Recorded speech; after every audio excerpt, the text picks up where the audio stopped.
Okay, alright. Tonight, I want to start off by talking about, uh, well, tonight actually what I want to start off talking about is the fact that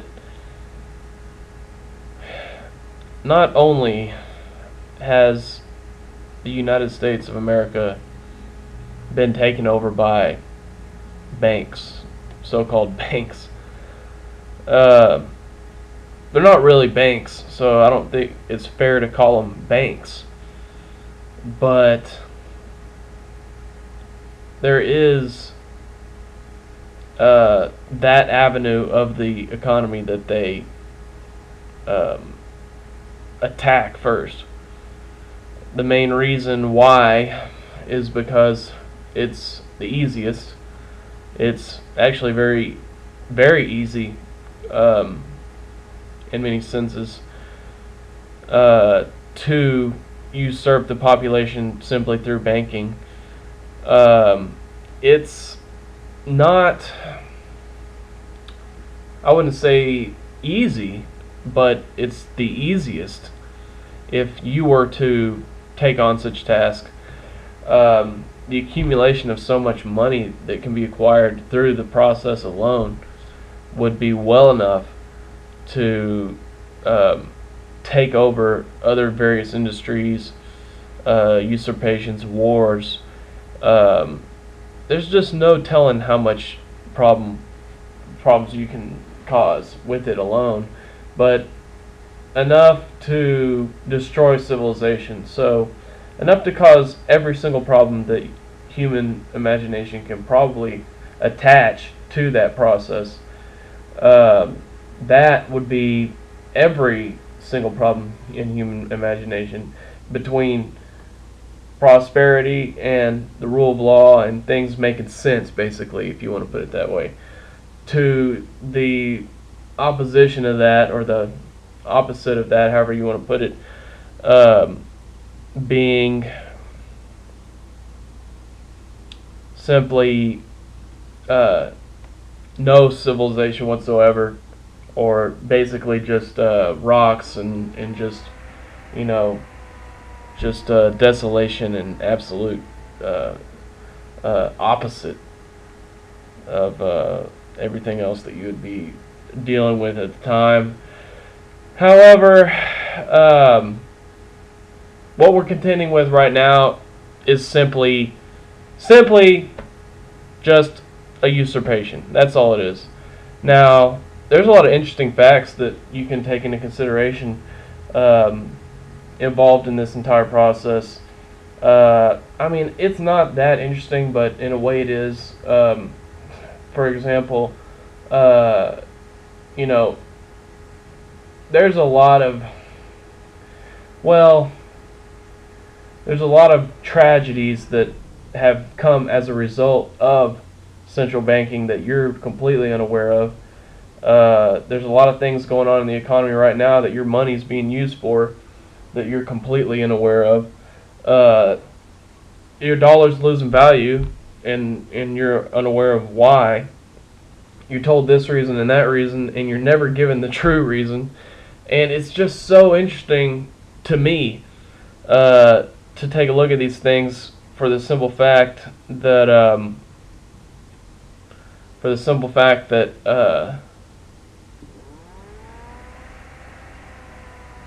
man, all the problems that come as a result, and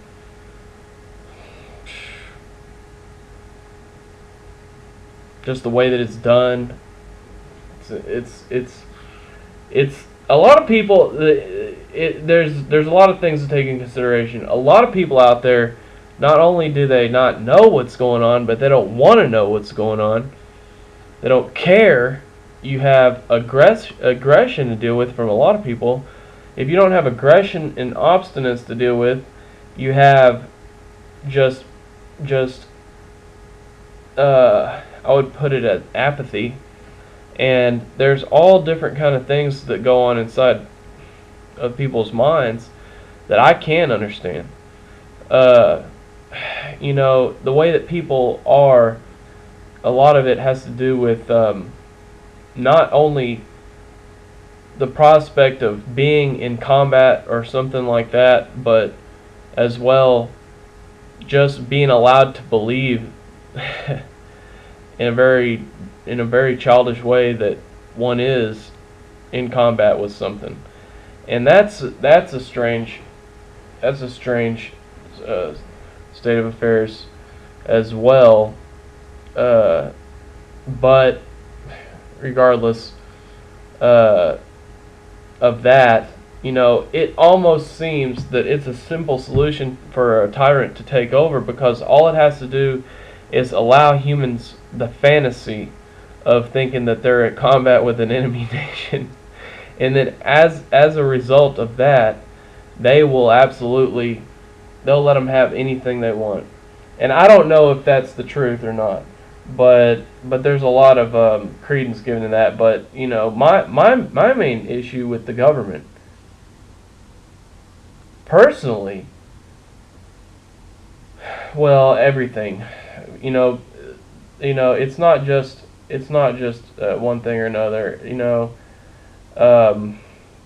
I do have a problem with violence being waged out inside of the nation as a result of government force or government force. Well, government intervention in incorrect ways, or just things that make absolutely no sense. It's a complicated scenario, to be honest with you, but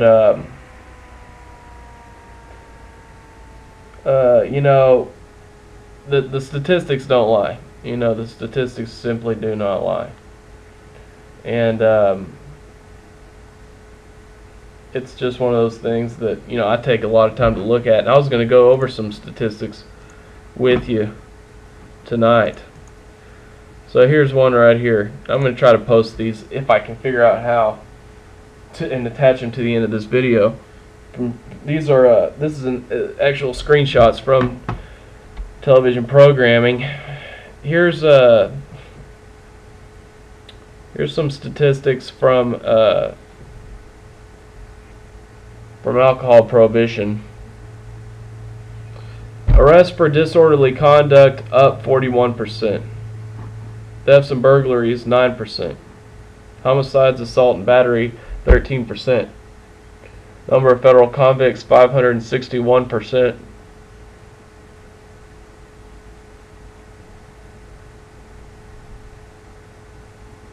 Sick.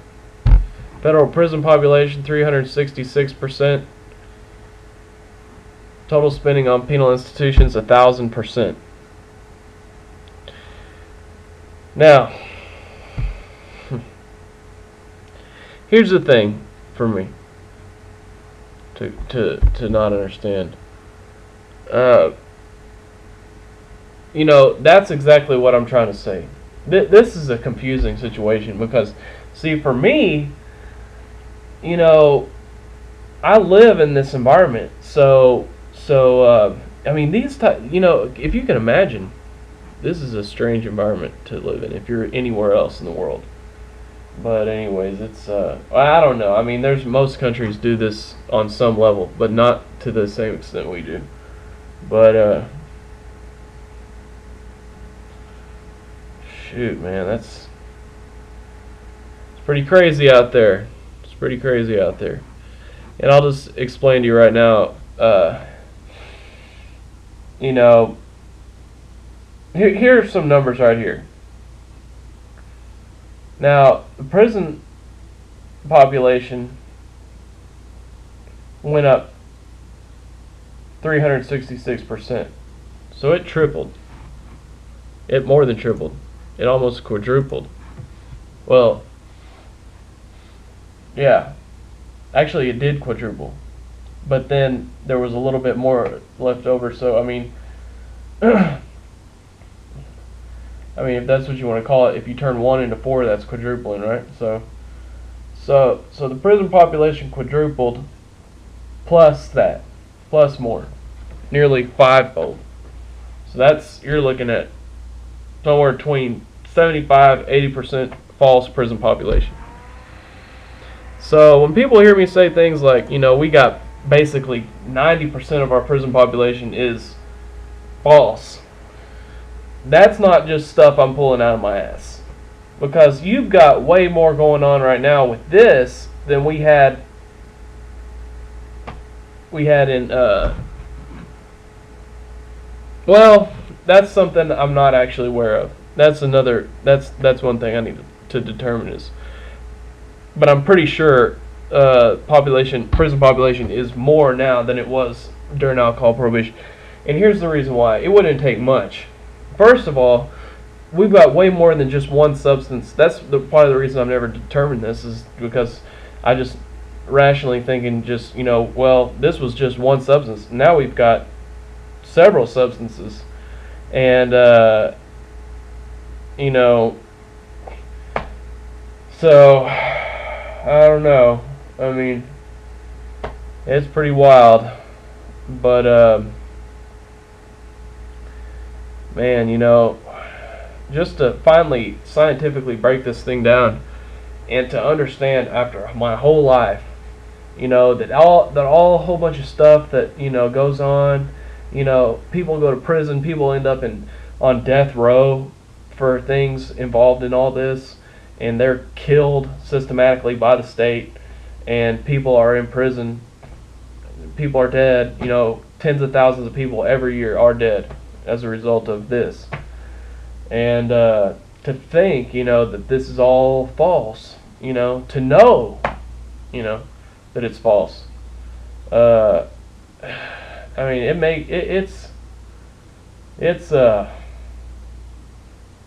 it's one of those things that it's a big wake up call. Okay, you need to wake up. All right, and that's hard for most people. Most people don't want to deal with that. I mean, most people don't even want to listen to Alex Jones because they say he's over the top. And Alex Jones isn't even talking about this, if you'll notice. So, this is one of those things that people just don't want to hear about, And the reason is just,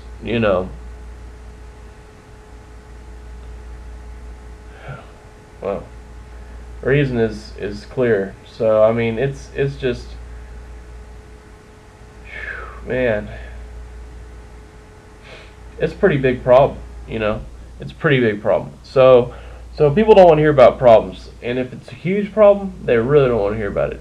And that's pretty reasonable, But when you think about it, it's like, damn, that's not good, And to think, oh man.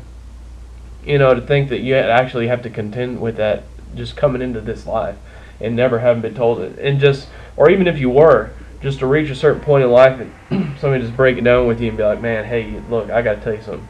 You got the news, you got all this stuff, and it goes on, and life is hard. But, I mean, it's not that bad if it wasn't made so bad to a large extent, and that's because of people that are taking over this place, and nobody talks about it because they're uncomfortable with it, and B, they don't have the opportunity to, in a large extent, because everything's taken over. Well, that's been normal for a long time, and that at one point probably was normal in everybody's mind somehow. I don't see how. If you take into consideration the fact that, I mean, we've always at least had, books. that have explained, what's going on. And excuse me. I need a drink of water. But anyways, no, I can't understand it. I just cannot understand how this information has been freely known and the society has continued to go in this direction. Because it's not that it wasn't known. I mean, that's, I don't know. But it was strange. I mean, I'll tell you, I read a book, or started reading one, that I need to get back to. I've since lost it somehow. But anyways, it's an interesting book, and it's by a guy named Eustace Mullins. It's called Secrets of the Federal Reserve, and I read part of the first part of it, and supposedly this poet, he was a pretty well renowned poet at the time, was named Ezra Pound, and this guy was pretty smart, but he had supposedly ended up in prison for talking about, he was supposedly a political prisoner. And Eustace Mullins came to visit this guy, and he said, take this dollar bill. You know what? I'm thinking right now, I may start doing audio recordings. I don't know how comfortable I am in front of this camera. I need to be able to talk a little bit better. But anyways, it's not a big deal, I guess. But anyways, he said, take this dollar bill and go and research what this is. It said Federal Reserve note on it. And he said, you see where it says Federal Reserve note? He said, take it and go and see what that is. Go see what the Federal Reserve is. So that set, supposedly, Eustace Mullins on his journey to go and find out what this thing was all about. And by the time he got to the end of that, he had discovered that this whole thing was nothing but a single setup. The whole system of government basically taken over of a usurpation in progress, which would be through the so-called banking industry.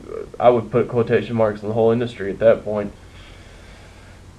But I mean, it basically this is how it works. I was listening to this show earlier today, and this guy called in and he said, I went through finance school. We actually did we went to a contest or something on this Federal Reserve, and we won the contest. And basically, he said, I don't understand how that ever, I didn't know what this thing was. And he cut him off and just basically explained to him how it works. And he basically explained to him that the Federal Reserve, basically what it is basically the banks went to Congress and said, we think that we deserve the right to control the money supply, and we're smarter than you are. And this is on paper. So then Congress went to the banks and said, you know what, we think you're right. And so what we're going to do is we're going to give each bank a certain amount of stock in this control of the monetary system based on how much stock it has in the free market at that time. Well, there was a lot of huge banks in the banking industry at the time, and probably the ones who set it up were the ones with the most stock in the system. And that was partially because, well, they were rich, and so they wanted it, and so they got it. So, the thing of it was a lot of those guys were people like the Rockefellers. Reasons for that was because they were monopolists, and they were unabashed in certain ways. And needless to say, they had a lot of money. Incidentally, they were in the banking industry, and I don't know how it all went down. I don't think anybody knows how it all went down. From what I understand, we're still discovering information on that. But, I'm sure that it's out there somewhere. But, the fact of the matter is that these guys basically got together And from what I'm learning and from what I understand, of course, they take control of the monetary system. This is done throughout history. And the most revealing part about it to me is what Thomas Jefferson said, and that was that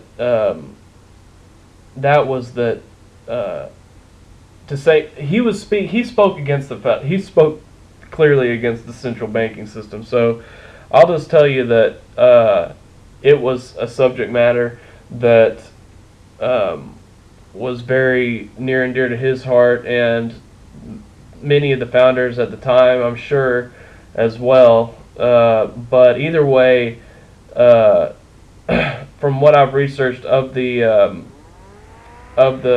central banking system, it is a system that clearly is set up against our interests. Now, that's not speaking.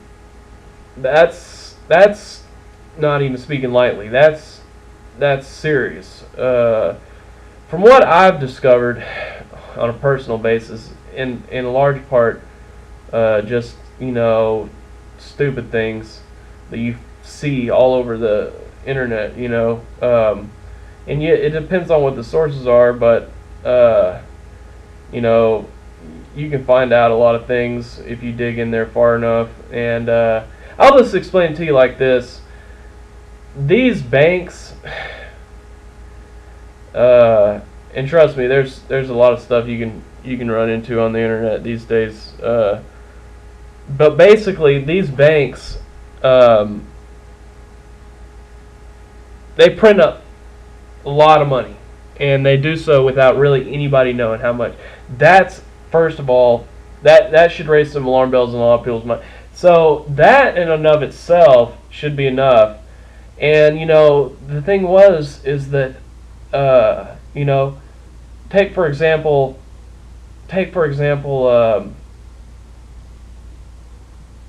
man, this is crazy. I can just tell you right now. Oh, I went through some college course on the economy, the way the system economy works, and how that they work it, and all this. And I remember just learning all this crap, and then regurgitating it and passing the class. And at the end of it, all I remember was being confused because it didn't make any sense to me. I knew that I knew what I was saying, and I knew what to say to get the desired. Yes, you're correct. We both mutually agree that this is true. Grade, but I don't ever remember understanding a single thing. And I remember looking at that book for years and thinking to myself, damn it, I don't understand. I still don't understand what the hell I learned in that class. It pissed me off. For a long time, it pissed me off. Because I couldn't understand what the hell I had learned in that stupid class. It was just so stupid to me. It didn't make any sense. They were talking about, we flip this lever, we flip this switch, and then everything goes in the right direction, and it just sounded stupid as hell to me. And it pissed me off too. And it wasn't until I got older that I started to learn that that they've been running this stupid economy for a long time. I mean, it's not stupid, but it is stupid the way that it's run now, because let me just explain to you like this. Inflation is a product of banks printing up a lot of money without you knowing. And how much, who even knows? You know what I mean? That's basically where we're at with it right now. And so, if you would take into consideration for 5 seconds that the entire system is set up for failure, I mean, it is horrible, and that's the problem, is that, for me, I would probably just be just a bystander and just sit by and just watch and just say, I donate money to different organizations. I would read the books and learn as much as I could.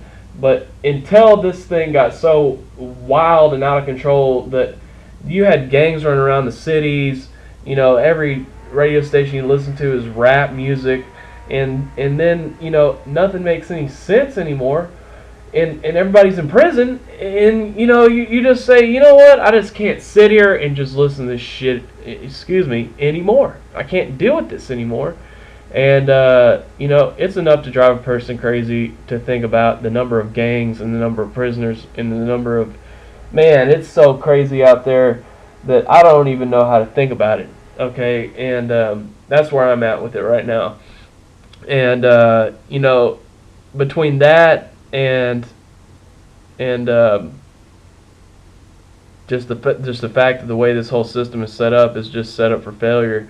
With this much non-transparency, here's the thing. Here's why these things keep going on. Here's the long and the short of it. Okay, these things keep going on because people are able to launder drug money through banks, and the reason they're able to do that is because there's so much non-transparency.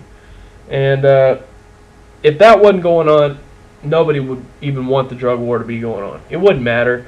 And if you look at like the casino and the banking industry, if you would ever think that much money could get run through just casinos alone without some serious red flags going up, where these guys, that wouldn't be enough. That would not be enough power or influence to control that many people going to prison at once, or that huge of a drug war against the population. It just wouldn't be able to. It just wouldn't be able to have the wherewithal to make that happen. And the seriously sad thing of it is that it's just out of control. And as of right now, I'm not going to continue on talking about it. Here's the thing on the central banking industry. They came to this is what really convinced me, and I was a hard sell.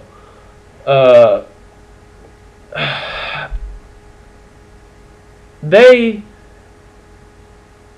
went into Congress and asked to loan $800 billion, and Congress reluctantly gave it to them, and then found out that all kinds of misappropriation took place, and it didn't really make sense because nobody should be allowed to have inordinate rescuing authority over their own business that they ran inappropriately, which you can only do that with a fiat currency. And the problem with that is that when you have paper money, it gets printed up, it's a bad deal. And if you research history, this is what I'm learning, that if you research history, you will find, and this is regardless, that these currencies always collapse. Now that's unbelievable. However, the problem with it is that so this just is going to happen anyways, and that's the problem, is that you're going to have serious banking problems under fiat currency. You're going to have all these problems. Well, that's just going to be the way it is, especially if you have a central bank. Okay. However, it just gets so crazy because then they got war, then they got drug prohibition, then they got different kinds of prohibition, and they're just going to find more things that they can mess with. But what they really want is to find the things that, they can persuade people is wrong on some level, regardless of whether or not it benefits society. They used to think having too much sex was wrong, so they used to take women and sterilize them, and these are the type of things that go on. So basically, regardless of what it all means, the main problem is that we got some people in control of this place, and they're doing a lot of bad stuff with the money. Another thing is they just get totally. Imagine if you had all the time in the world on your hands. What would you get? What would you just? You'd probably think of a lot of crazy stuff that you wanted to do that was overly ambitious, overly just harebrained. You know what I mean? But regardless of what you think about that, the main point is that they have taken control of the money supply. it's hard to explain how it all works, but at least for me, to a large extent. But anyways, the main thing that I want to say in regards to all that is,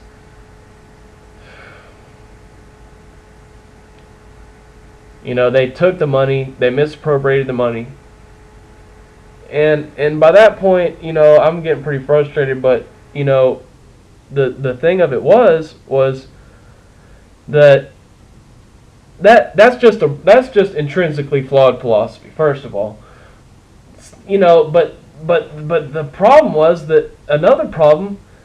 They took $800 billion and then they printed up another $16 trillion.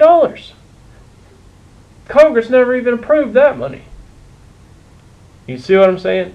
And it gets worse because by the time they're doing stuff like that, that's just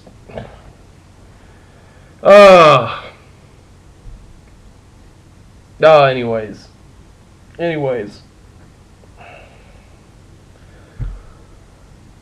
That's the way central banking works. Okay? That's the difference between a Congress and a central bank. Okay? That's why we're lucky that we even had a Congress that even voted on anything. If you want to know the history, historically speaking, they would generally just print money and they would make huge mistakes and nobody would ever hear anything. And I don't understand exactly what all goes into that, but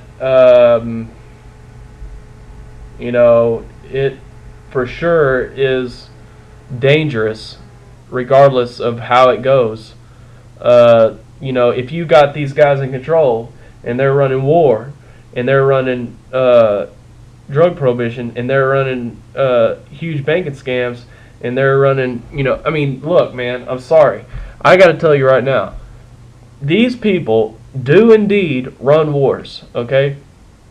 And I'm sorry, but I'm just going to have to explain this to you right now because I don't have time to do this any other time. I need to do this right now because I put a video on the other day and then supposedly didn't upload properly, and it was called Banks and Wars. And so I just need to make sure that I get this explained as I sit here and think about it. And it's not my favorite thing in the world to sit here and talk about at this point in time, and I don't know why, but I really would prefer not to even talk about it. See, and so there you go. But the thing about these wars is that you take Hitler, okay? Hitler came up through secret societies that were intertwined within the German entrenchment of secret societies. And this is what I'm reading and learning. And you'll have to excuse me here as I'm going through this because this is pretty complicated to me. However, supposed bankers, all right, these aren't bankers. These are, that's why I hate calling them bankers.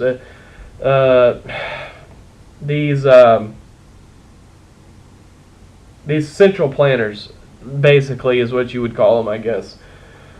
They took and they hooked up with Hitler, and I know that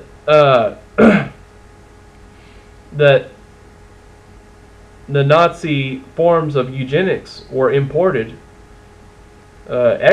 really, if you want to call it that, from the United States, because they actually came to the United States to meet with us, with people on our soil, actually in this country, on the West Coast. But that would actually be more interesting, in fact, because they didn't learn this information in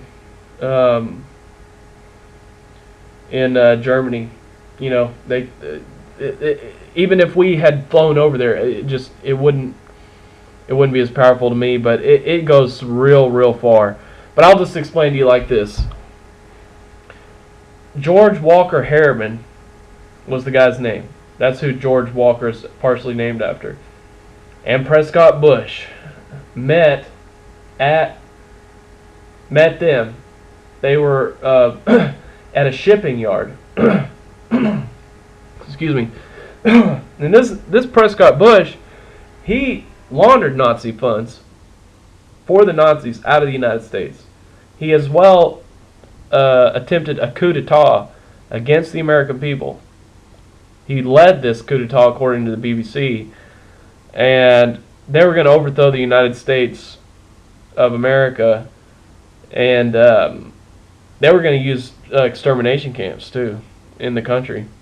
But the thing of it is that it's the way that Hitler came up through those societies. But they were intertwined with all kinds of huge business interests. We actually had IBM working with the Nazis. Ford was working with the Nazis.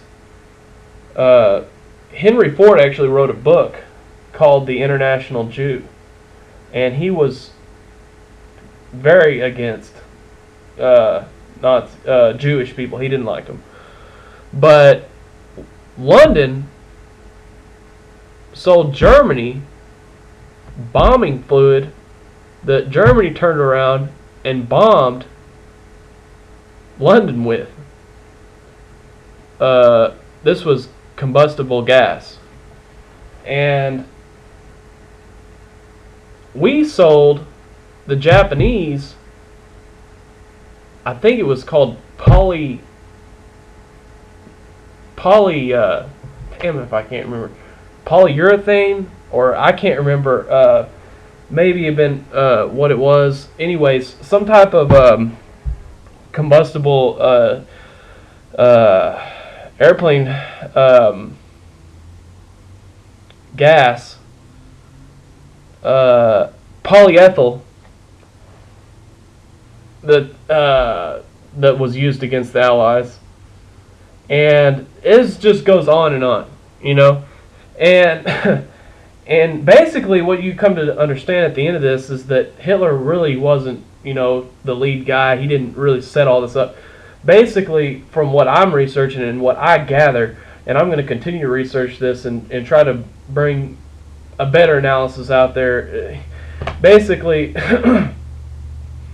and to whoever listens to this, it's out there anyways, but from what I gather is that they basically worked together to establish a regime in Nazi Germany, and basically they controlled that conflict until they didn't feel comfortable with him anymore. And that was exactly what I read, was he was getting out of hand or something like that, or they may have stopped funding him because he was getting out of hand. I don't know, but that's something that I would find interesting to find out, and maybe I need to reread some of this stuff. But that's neither here nor there in the grand scheme of things. That's truly interests me, and I probably will possibly end up doing it. However, in the grand scheme of things, I feel that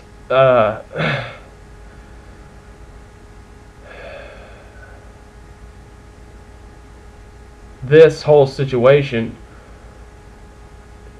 the important point of it is that this entire situation is nothing but a setup that has built up from these base points and is going in different directions. And at the end of the day, we're under this thing, and there's who knows what is even going on out there. I mean, when I try to imagine what exactly is going on, I get lost in translation. I'm probably like about 90% of the people out there when they try to learn about this stuff, because there's a lot to take in. But for another, you've got Nazi corporations that came in from Nazi Germany immediately after World War II, and set up shop right here in the United States. I mean, who even knows what's going on anymore? I think that they would do with the United States anything that they could get away with. For one, they're trying to take people's guns away, but the biggest issue right now is that they're just taking people up off the street and putting them away in prison. And it does, even if you don't agree with people who use drugs, and if you really feel like you're better than they are, and that they should be in prison, well, that's fine, okay? And in truth, it's fair to carry sentiment. You know what I mean? But if you cannot just respect yourself enough to understand that you're creating gangs in this country and you are destroying the rule of law, okay? That's a problem. That's a serious problem. Because whenever you do these types of things, you allow for people to come in and destroy civilization. I mean, it's a mess out there. It's a big mess out there, and I don't know how to approach it, to be perfectly clear with you. I mean, I really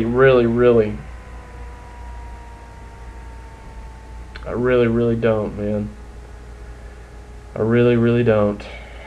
I just try my best, Noticing this Band-Aid on my hand, I cut my finger, trying to get a Cowboys sticker off of my... Anyways, it's just, I mean, it's like I'm just trying to put a cross over everything. I mean, it's beside the point.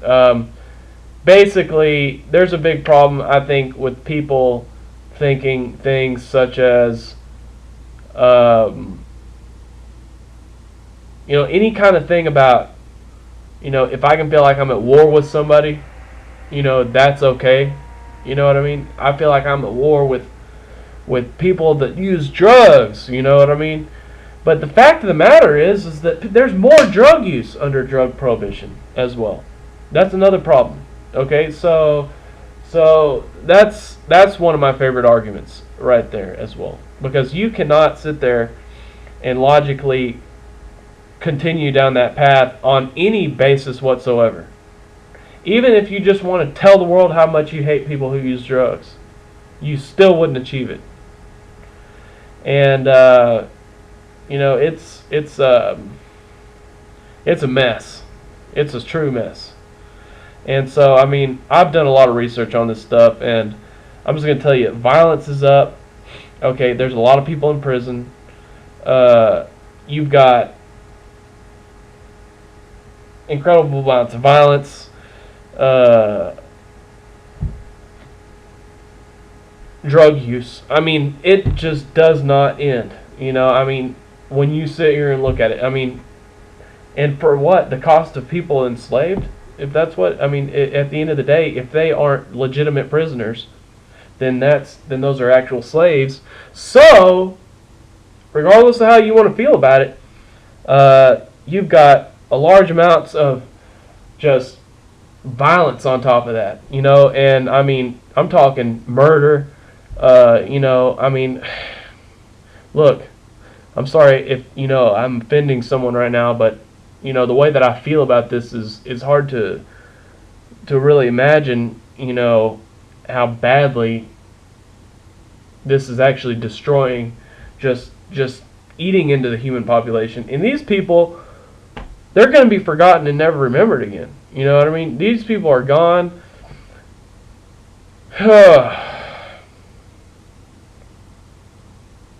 And, man, it's a horrible, cold world out there. And people, just even, what really bugs me too is looking at some of these little old ladies, and you see them leaving church and you think to yourself, man, that little old lady sure is nice. But I bet you that she knows on some level that there's people getting raked off the streets en masse, and there's gangs everywhere, and well, he just continues to vote for more of it, just like everybody else.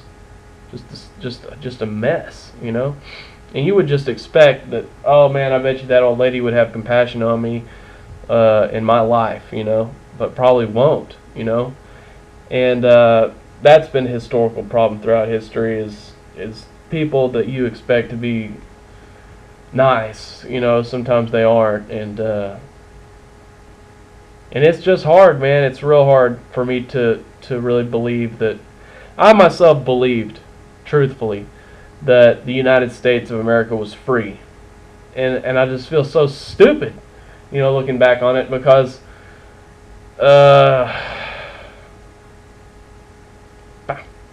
I don't know. I mean, I saw how the United States was. I mean, I saw that, we were advancing as a society so fast that I couldn't imagine that this was happening for any other reason other than the fact that we were free. It was like, we had the first airplane, we had the first car, we had, microchips and small electronics, and then by the time I was coming along, we had television, and then we had the beginning of video games, and I was watching how fast these things were evolving, and I just thought that I must be free. and and the thing of it was that it was just a crazy situation, and I just didn't know a thing about how the world was, And as I get older and I face these things, and then I find myself getting so emotional, and I just bought into I was born in a certain place and time that you would expect something, and it was just a crazy scenario. But the thing of it is that it's bad out there. It's pretty bad out there, okay? And it's not that there's nothing you can do about it, but you can at least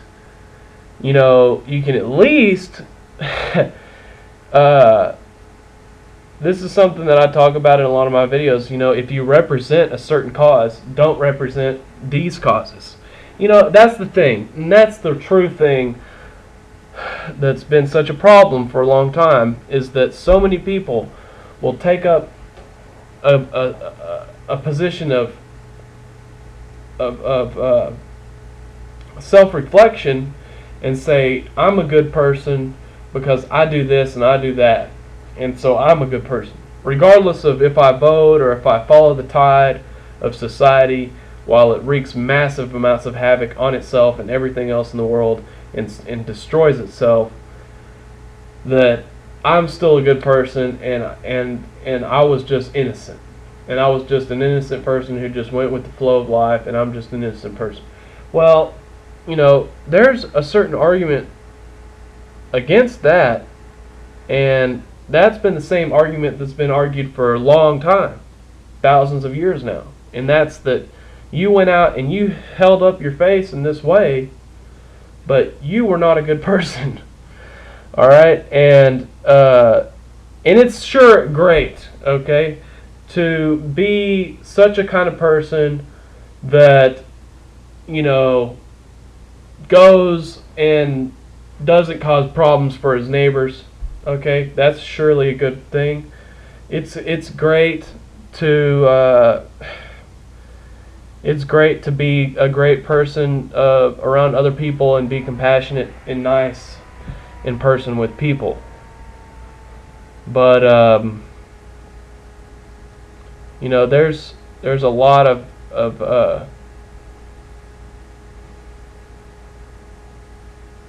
there's a lot to be said for standing by and condoning a certain type of behavior, and feeling like there's some kind of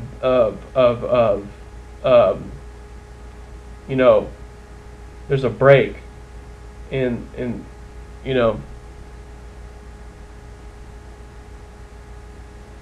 there's definitely a breaking point there where you don't feel connected to that event, even while participating in it.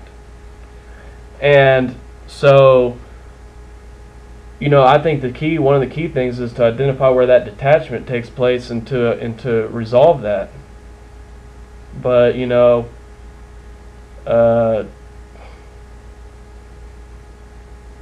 there you are, and it's something that it's getting late and I can't even keep going. It's too late, so I'm gonna hold it right there. I've been going for like an hour now, and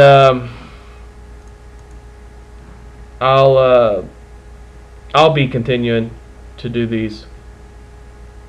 Of course, I've been doing them, and they are, they're something that unfortunately is becoming a necessity.